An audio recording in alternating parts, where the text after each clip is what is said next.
আমরা যখন দাতার কাছে যাই যে আমার দলিলটি ভুল হয়েছে, দলিলটি সংশোধন করে দিতে, তখন দাতা আমাদের ওই দলিলটি আর সংশোধন করে দিতে চায় না।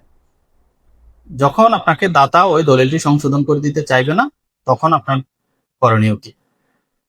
যখন দাতা বলবে আমি আপনাকে দলিলটি সংশোধন করে দিতে পারবো না বা করে দিব না, তখনও আপনার চিন্তার কোনো কারণ নেই। আপনার যদি দখল ঠিক থাকে, সবকিছু ঠিক থাকে, চৌহদ্দি ঠিক থাকে, হ্যাঁ, সেক্ষেত্রে আপনার দলিলে কি ভুল হয়েছে, দাগ ভুল হোক, খতিয়ান ভুল হোক বা অন্য কোনো কিছু ভুল হোক, সেক্ষেত্রে আপনি আদালতে একটি দলিল সংশোধনের মামলা দায়েরের মাধ্যমে আপনার ওই দলিলটি সংশোধন করে নিতে পারবেন।